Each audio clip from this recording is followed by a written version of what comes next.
আসসালামু আলাইকুম ভাই বোনেরা, কেমন আছেন? আশা করি ভালোই আছেন। সকালের কুয়াশা ঘেরা চারদিকে ভ্যান গাড়ি করে যাইতে ভালোই লাগছিল। কথা বলতে বলতে বাবার বাড়ির এলাকায় চলে আইছি। ও মা, বাড়িতে এসে দেখি আমার ভাবি মাছের মাথা দিয়ে মুগ ডাল রান্না করতেছে।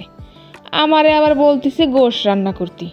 তো কোনো কথা না বাড়িয়ে আমিও বসে পড়েছি গোশ রান্না করতে। ওরে আল্লাহ, কিসের জন্য বাবার বাড়ি আসছি সেটা তো বলতে ভুলেই গেছি।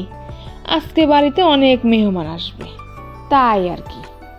কথা বলতে বলতে মাংসও দিয়ে দিয়েছি, এবারে ফাইন করে কষিয়ে নিতে হবে। এধারে মাংসও হতে থাক, ওদিকে আবার কোয়েল পাখির রোস্টের জন্য মশলা মাখিয়ে নিয়েছি। বেশি কিছু মশলা ব্যবহার করিনি, ওই লবণ, হলুদ, ধনিয়া গুঁড়ি, লঙ্কার গুঁড়ো, এই আর কি। আর দিয়েছি একটুখানি লেবুর রস। এটাকে মাইখে সাইড করে রাখে ও ধারে আবার ডিমগুলোকেও ম্যারিনেট করে রেখে দিতে হবে।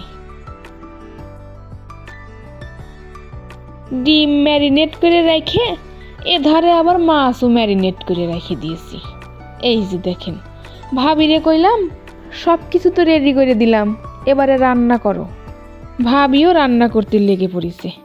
প্রথমে রোস্টের জন্য কয়েল পাখিগুলো ভেজে নিতেছে।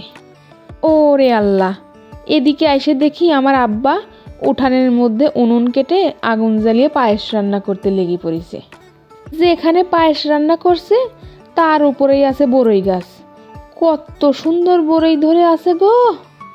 এই যে দেখেন, তবে এখনো পাকা ধরেনি, সবে মাত্র ছোট ছোট, খাওয়ার যোগ্য হয়নি।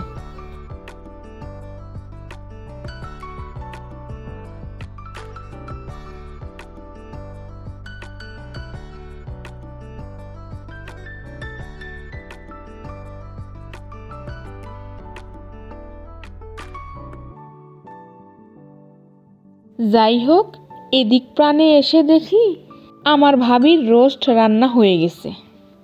যাই বলি আর তাই বলি, ভাগ্য করে দুটা ভাবি পাইছি, এক্কেবারে আমার মনের মতন। ওদিকে ভাবি রান্না বাড়া শেষ করুক, এদিকে আমি মেহমানদের জন্য নাস্তা পানির ব্যবস্থা করতেছি।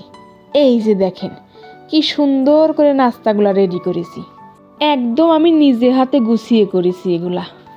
ওদিকে মেহমান এসে গেছে, এবার এগুলোকে নিয়ে যেতে হবে।